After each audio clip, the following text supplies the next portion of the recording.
최근 이별한 당신, 헤어진 그 사람과 재회하고 싶으신가요? 그 사람이 너무 보고 싶고 다시 연락하고 싶어서 매일 핸드폰을 들었다 놨다 반복하고 있나요? 혹시 연락 왔나 계속 핸드폰 확인하고 지난 카톡 대화, 함께 찍었던 사진들 보면서 지금 연락하면 다시 시작할 수 있을까? 아니면 완전히 끝나버리는 걸까? 이 고민 때문에 밤마다 잠이 안 오시죠? 하지만 지금 연락하면 99% 실패합니다. 그럼 언제 연락해야 하냐고요? 바로 오늘 말씀드릴 7가지 체크리스트를 모두 통과했을 때입니다. 재회 상담을 10년 넘게 해온 전문가들이 말합니다. 성공하는 재회와 실패하는 재회의 차이는 단 하나, 타이밍이라고요. 그런데 그 타이밍을 어떻게 알 수 있을까요? 오늘 이 영상에서는 재회 시도 전 반드시 체크해야 할 7가지 항목을 알려드리겠습니다. 이 7가지 중 하나라도 해당되지 않으면 지금 연락하면 안 됩니다. 단 한 번의 재회 시도가 마지막 기회일 수 있거든요. 실패하면 다시는 기회가 오지 않습니다. 그러니까 신중해야 해요. 오늘 영상을 끝까지 보시면 재회 성공률을 10배로 높일 수 있습니다. 첫 번째 체크리스트. 이별 후 최소 한 달이 지났나요? 한 달이요? 너무 길지 않나요? 아니요, 오히려 짧습니다. 심리학자들의 연구에 따르면 이별 직후 한 달은 감정의 격변기예요.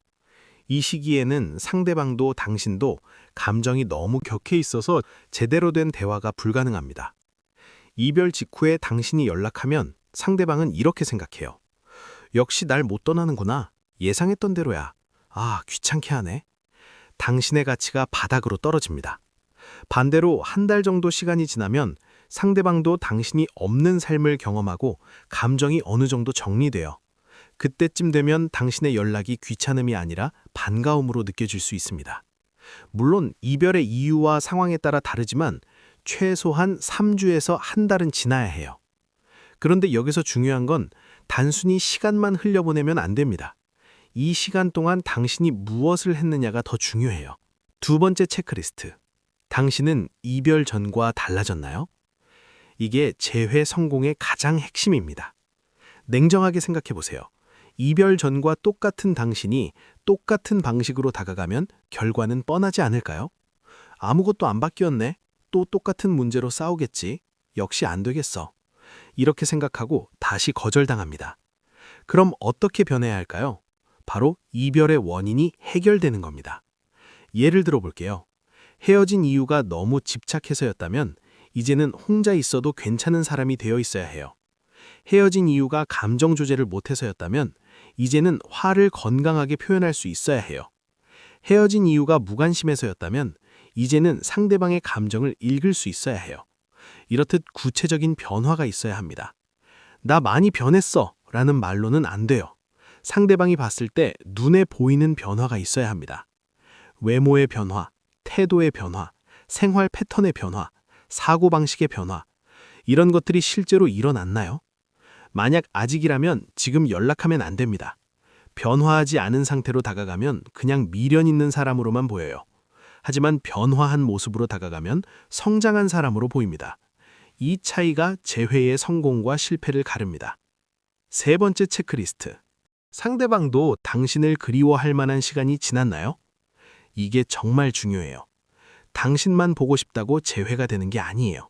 상대방도 당신이 그리워져야 재회가 됩니다. 그럼 상대방은 언제 당신을 그리워할까요? 첫째, 당신이 없는 삶을 충분히 경험했을 때. 이별 직후에는 홀가분하다, 자유롭다라는 감정이 강해요. 그런데 시간이 지나면서 당신의 빈자리를 느끼기 시작합니다. 그래도 날 많이 이해해줬는데, 같이 있을 때가 더 좋았어. 이런 생각이 들어야 해요. 둘째, 당신이 더 이상 연락하지 않았을 때. 당신이 계속 연락하면 상대방은 안심합니다. 저 사람은 언제든 돌아올 거야.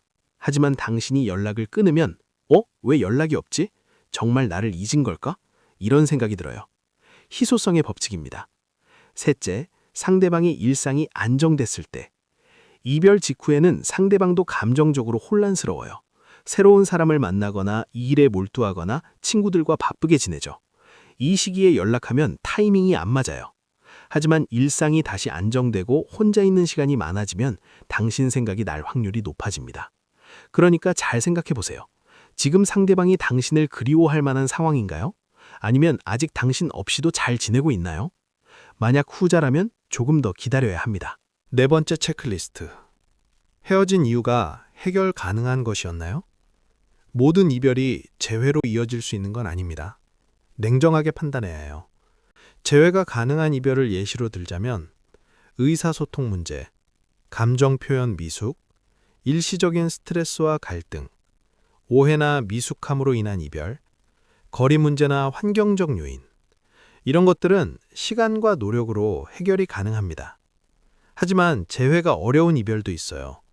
결혼관, 자녀관 등 가치관의 근본적 차이, 여러 번의 바람이나 반복된 배신, 폭력이나 학대, 한쪽의 감정이 완전히 소멸되었을 때, 양쪽 가족의 강력한 반대, 이런 경우는 재회해도 또 같은 문제로 헤어질 가능성이 높습니다.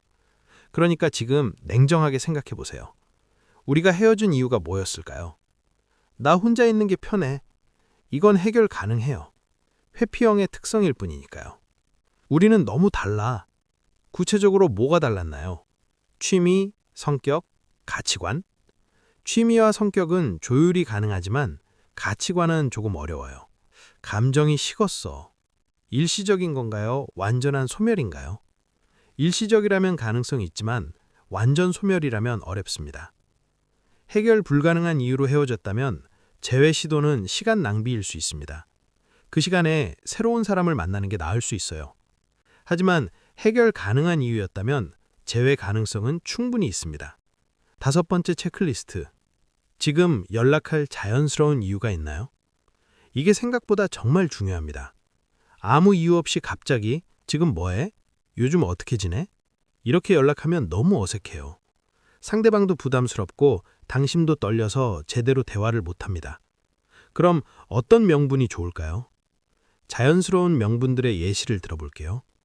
공통 관심사나 이슈 거리, 둘이 좋아하던 아티스트의 콘서트나 공연 소식, 함께 봤던 드라마의 새 시즌 출시, 빌렸던 물건이나 상대방 집에 둔 물건, 상대방의 중요한 시험이나 면접, 상대방 가족의 특별한 일, 명절이나 생일, 혹은 정말 우연히 마주친 후. 이렇게 연락할 명분이 있으면 대화가 자연스럽게 시작돼요. 이거 봤어? 우리 같이 좋아했었잖아. 이렇게 시작하면 상대방도 부담 없이 답할 수 있습니다. 반대로 부자연스러운 명분들은 어떤 게 있을까요? 꿈에 나왔다며 연락하거나, 술 마시고 연락하거나, 아무 이유 없이 갑자기 연락하는 것들이 있겠죠. 명분이 없으면 왜 갑자기 연락하지? 라는 의심부터 듭니다. 지금 자연스럽게 연락할 명분이 있나요? 없다면 조금 더 기다리세요. 억지로 만든 명분은 티가 나요. 여섯 번째 체크리스트. 거절당해도 무너지지 않을 자신 있나요? 이게 진짜 중요합니다. 재회 시도는 성공할 수도 있고 실패할 수도 있어요. 연락했는데 답이 안 올 수도 있고 냉담한 반응이 올 수도 있고 다시는 연락하지 마 라는 말을 들을 수도 있습니다. 당신은 그때 괜찮을 수 있나요? 만약 거절당했을 때 다시 바닥으로 무너질 것 같다면 지금은 연락하면 안 됩니다. 그건 당신이 아직 준비가 안 됐다는 뜻이거든요. 재회 시도는 마지막 희망에 매달리는 게 아니에요. 해보고 안 되면 어쩔 수 없지라는 마음으로 해야 합니다. 거절당하면 어떡하지? 무시당하면 어떡하지? 이런 두려움이 크다면 당신은 아직 그 사람에게 너무 많이 기대고 있는 겁니다. 진짜 준비된 사람은 이렇게 생각해요. 받아주면 좋고 안 받아줘도 난 괜찮아. 이게 마지막 시도야. 안 되면 깔끔하게 정리할 거야. 이 정도 마음가짐이 됐을 때 역설적이게도 재회 성공률이 높아집니다. 그때 당신은 절박하지 않고 여유롭고 당당하거든요. 그런 모습이 상대방한테 매력적으로 보여요. 지금 당신은 어떤가요? 거절당해도 괜찮으신가요? 아니면 그게 인생의 끝일 것 같나요? 만약 후자라면 아직 연락하면 안 됩니다. 조금 더 당신 자신을 채우세요. 마지막 7번째 체크리스트. 재회 후 어떻게 지낼 건지 구체적으로 생각해 봤나요? 많은 사람들이 여기서 실수합니다. 다시 만나기만 하면 돼. 일단 재회하고 보자. 이렇게 생각하는데 그러면 안 돼요. 재회는 시작일 뿐이에요. 재회 후가 더 중요합니다. 지금 구체적으로 생각해 보세요.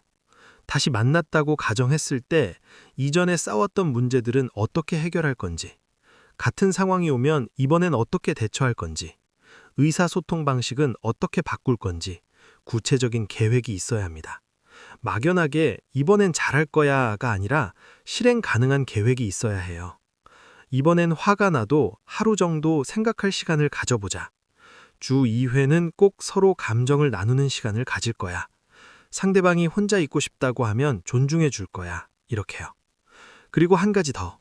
재회가 안 됐을 때의 계획도 있어야 합니다. 안 되면 이제 완전히 정리하고 새로운 사람 만날 거야. 안 되면 그동안 못했던 일들 하면서 나를 채울 거야. 이런 식의 대안이 있어야 해요. 재회를 인생의 유일한 목표로 삼으면 안 됩니다. 재회는 선택지 중 하나일 뿐이에요. 이 마인드가 갖춰졌을 때 비로소 당신은 재회 시도를 할 준비가 된 겁니다. 자, 지금까지 재회 시도 전 체크리스트 7가지를 말씀드렸습니다. 다시 한번 짚어볼게요. 이별 후 충분한 시간이 지났는가?